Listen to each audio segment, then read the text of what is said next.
A visit to the family compound of the slain lady, Nnenaya Onu, located in a rural village of Ndiago Amego, Anike Onitsha Igbeze, in Onitsha local government area. Nnenaya was said to be alone in this secluded house on the night of December 23, 2021, when the suspected hoodlums attacked her.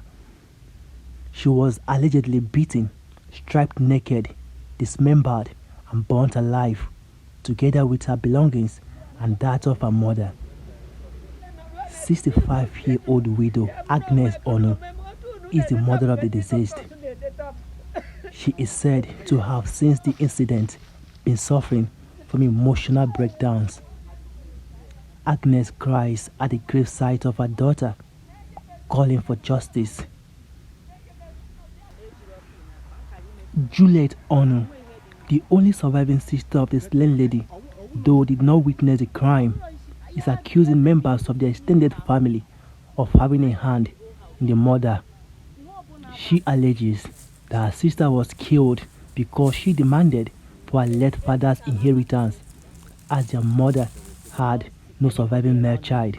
And that was the reason why they've been humiliating us, just because we are females. And we don't have any rights, we don't have any say. I'm using this opportunity to call on President Muhammadu Buhari and the office of the IGP to help me give me a fair justice. The bewildered villagers admit that the deceased family has been embroiled in an age-long dispute, but can't pinpoint where the attack came from. What really happened beats everybody. Nobody is happy in the village. We saw it and we come out in mass as usual and do what the villagers are supposed to do. And we, the villagers, is also in support for the police and the government to do their work. Because if they will help us and find out the people that did it, we, the villagers, will be even happy. Press conference. Several rights groups in the state have stepped into the murder case of Nnenaya Onu, calling for urgent justice for the victim. Dismembering and burning beyond recognition of late Miss Nnenaya Onu. Assist the Nigerian police and smoke out the perpetrators of this crime.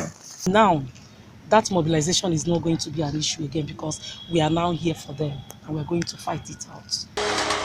Almost gone after the incident, police say they have commenced investigations. I'm promising you today, on behalf of the Commissioner of Police, that the police in Ebonyi State will never rest, not until the person, the people, or group of persons who have done this are arrested and prosecuted accordingly. So far, it is unclear the direction the investigations may be heading, as police actions appear too slow and uncoordinated to bring the culprits to account for their crimes. Kelechi Ekeledo, AIT News, Abakaliki.